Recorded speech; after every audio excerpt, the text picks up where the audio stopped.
मुकाबला बहस, क्या पैसे से ही अच्छी शिक्षा मिल सकती है? आप भी अपनी राय MUK लिखकर 563888 पर SMS करें। ये दौर जनता जनार्दन का है, वो पूछेंगे अपने सवाल खास मेहमानों से। सर, आजकल जो पब्लिक स्कूल खुल रहे हैं मशरूम की तरह, उनमें जो जिनका स्कूल है वो खुद ही पढ़े लिखे नहीं होते, ऐसा क्यों खोलने क्यों दिया जाता है स्कूल?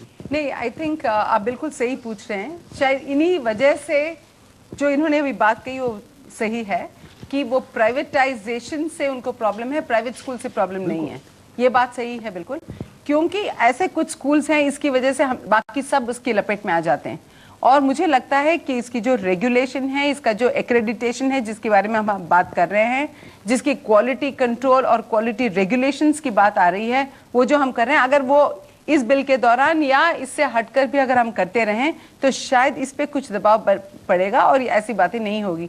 इसको एक कमर्शियल एंगल से देखा जा सकता है, इसमें कोई गलती नहीं है। हाँ, मैं सर पूछना चाहती हूँ कि जो पैसा हम पढ़ाई पे डाल रहे हैं उसका यूज हो पा रहा है? क्योंकि मैं भी एक गवर्नमेंट स्कूल से निकल चुकी हूँ, वहाँ पे कंप्यूटर्स लैब अवेलेबल करवाई गई हैं, लेकिन उन कंप्यूटर्स लैब में ताला लगा रहता है। उन कंप्यूटर्स लैब का फायदा क्या? उस पैसे का फायदा क्या जो पैसा यूज ही नहीं हो रहा? केवल पैसा देने से कोई समस्या हल नहीं होगी, पर यह कहना कि पैसा न देने से हल हो जाएगी वो भी गलत है। वो उतना ही गलत है जितना कहना कि पैसा देने मात्र से हल हो जाएगी। हमारे यहाँ जो स्कूल व्यवस्था है, सरकार की जो स्कूल व्यवस्था है, वो अति केंद्रित है। जब तक आप उसको विकेंद्रित नहीं करेंगे, डिसेंट्रलाइज नहीं करेंगे, उसका प्रबंधन डिसेंट्रलाइज नहीं करेंगे, तब तक समस्या का हल नहीं होने वाला है। पर इसका यह मतलब नहीं कि सरकार उसके लिए पैसा नहीं देगी। सरकार पैसा देगी पर उसका मैनेजमेंट, प्रबंधन लोग करेंगे। लता जी से मेरा एक सवाल है कि मेरे को अगले साल अपनी बिटिया का एडमिशन प्राइवेट स्कूल में करवाना है, मगर मैं इस पेशोपेश में हूँ कि मेरी कोई भी सिफारिश MP MLA वगैरह से नहीं है, तो मैं कैसे करूँ बताओ? जी, अभी जो राइट टू एजुकेशन लॉ है, अगर इसको आप पढ़ लीजिएगा, इसमें ये प्रावधान है कि आप एडमिशन के लिए जा सकते हैं। कोई भी प्राइवेट स्कूल अभी आपको सर होगा नहीं ना? नहीं होगा। एक मिनट बात सुन लीजिए। होगा। अगर दिल्ली में आप प्राइवेट स्कूल में एप्लीकेशन देते हैं, अगर आप वो स्कूल आपसे कैपिटेशन फी नहीं मांग सकता है और लॉटरी सिस्टम से एडमिशन कराएगा, ये लॉ में लिखा है। और अगर आपको खुशी नहीं है उससे, तो आप उसकी कंप्लेंट कर सकते हैं। कारण क्या है ये सिचुएशन कि हमें MLA MP के पीछे भागना पड़े? सप्लाई ऑफ गुड स्कूल्स, बढ़िया स्कूल जो हैं, उसकी सप्लाई बहुत कम है। तो ये ऐसे रिफॉर्म्स हमें करने चाहिए जिससे सप्लाई बढ़े। और ये मैं इनकी बात से बिल्कुल सहमत हूं। मैं सहमत इसलिए हूं कि सप्लाई बढ़नी चाहिए, पर सप्लाई सरकारी स्कूलों की बढ़नी चाहिए, न कि प्राइवेट स्कूलों की बढ़नी चाहिए। चलिए, आप सहमत हैं? दोनों की बढ़नी चाहिए। आप अपना सवाल पूछिए। अच्छे क्वालिटी के सरकारी स्कूल। आप सवाल पूछिए।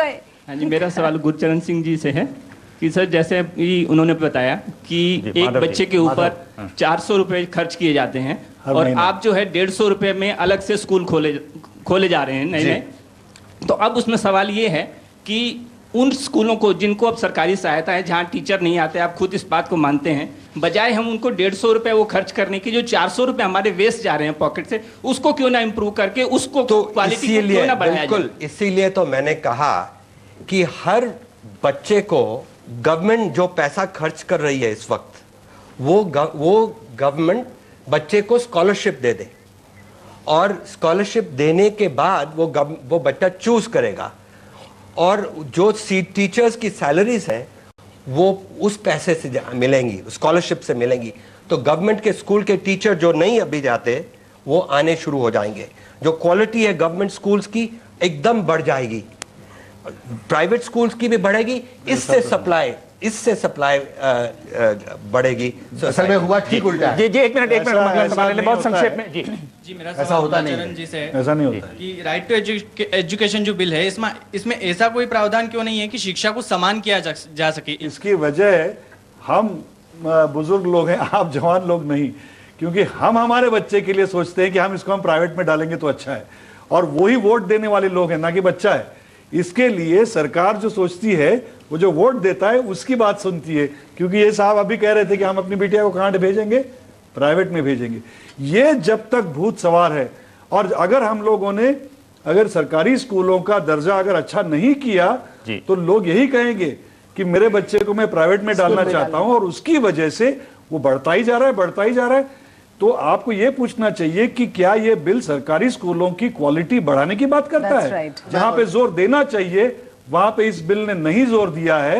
एक सिद्धांतिक बात हम सब समझ लें, जब सरकार बराबरी के सिद्धांत को नकारती है तो वो फिर समावेश या इंक्लूजन की बात करती है, और तब हम स्कॉलरशिप की बात करते हैं, तब वाउचर्स की बात करते हैं, तब कुछ खैरात देने की बात करते हैं। और जब आप बराबरी की बात करेंगे तो खैरात नहीं होगी, तब अच्छी शिक्षा हमारा बुनियादी हक होगा। जी, अब देखें कि आज की बहस का सार क्या निकला।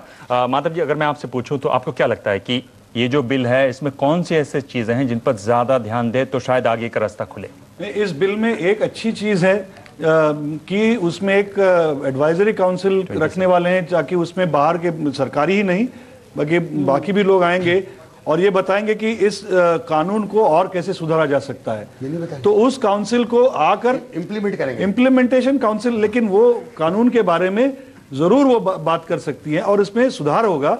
मुझे लगता है कि हम जैसे लोगों को आज तक इन्होंने लिया नहीं था, इनकी राय नहीं ली थी, लेकिन आगे चल के सरकार को इस पर ध्यान देना चाहिए कि कानून में सुधार लाने के लिए क्या करना होगा। लता जी, आप बिल में कौन सी ऐसी बातें जो आपको लगता है कि बिल्कुल सही हैं, जिन पर काम होना चाहिए? बस मुझे एक बात बहुत अच्छी लगी कि हर बच्चा स्कूल जा सकता है। ये बात कम से कम हमने 60-70 वर्ष के आर पार सोचा तो सही, और ये भी सोचा कि गवर्नमेंट स्कूल्स और प्राइवेट स्कूल्स में कोई खास क्वालिटी का अंतर नहीं होना चाहिए, मगर क्वालिटी कैसे लाएं और उसकी इम्प्लीमेंटेशन कैसी हो। और ये लोग जो प्राइवेट स्कूल्स की बात करते हैं उसमें और पूछते हैं कि कैसे एडमिशन किया जाए, आई थिंक ये समस्या ही खत्म हो जाएगी अगर हर स्कूल क्वालिटी का होगा तो। और पहले भी देखते चले आए हैं और अब भी देख रहे हैं कि प्रॉब्लम गवर्नमेंट स्कूल्स का ये है कि उसमें ठीक से काम नहीं हो रहा है। I think there has to be focus on improvement of quality in government schools, तब जाके neighbourhood schools and government schools हो तो एक प्रकार की समानता आएगी। जी गुरुचंद जी, आपको क्या लगता है आगे का रास्ता क्या है? लॉज डोंट चेंज लाइफ जी, और सारा जो एक शुरुआत है और इसके बाद जो गवर्नमेंट स्कूल्स को इम्प्रूव करना है। अब कोई भी नहीं बता रहा मुझे सॉल्यूशन कि कैसे हम जो स्कूल टीचर 2 लाख रुपए दे के अपनी नौकरी पाता है जी, वो नहीं पढ़ाएगा स्कूल में, तो ये कैसे हम इसको हल करेंगे? तो जब तक नहीं ये हल कर सकते तो मैं कहता हूं कि 5,000 रुपया का स्कॉलरशिप सब बच्चों को दे दो, वो बेटर रहेगा। हम शायद सुनना नहीं चाहते कि हल क्या है जी, हम जानबूझ के नहीं सुनना चाहते कि इसका समाधान क्या है। इसका समाधान केवल एक है और कुछ और नहीं। आप कितने बिल ले आइए और कितनी स्कीमें चला लीजिए, इसका एक ही समाधान है। जब हर स्कूल नेबरहुड स्कूल होगा, जहाँ बड़े अफसरों के बच्चे, जहाँ पे सांसदों और विधायकों के बच्चे भी पढ़ेंगे, जहाँ पर प्रधानमंत्री के भी नाती पोते पढ़ेंगे, जहां पर खेती और मजदूर के बच्चे भी पढ़ेंगे, तो सब टीचर पढ़ाने लग जाएंगे और बढ़िया क्वालिटी की शिक्षा होगी। इससे अगर हम भागेंगे, पलायन करेंगे इस समाधान से और बार बार कोई रास्ते पलायन के रास्ते निकालेंगे, एस्केप करेंगे असली समाधान से, तो हम वहीं रहेंगे जहां पर हम 60 साल बाद पहुंच गए हैं। हम इससे आगे नहीं बढ़ सकते। और आज की बहस से साफ है कि शिक्षा के क्षेत्र में सुधार बहुत जरूरी है। जरूरी है कि सबको शिक्षा मिले, समान शिक्षा मिले, और जरूरी है बच्चे शिक्षा के बाद एक जागरूक नागरिक बने, ऐसे नागरिक जो संवेदनशील हों बराबरी और इंसाफ के प्रति।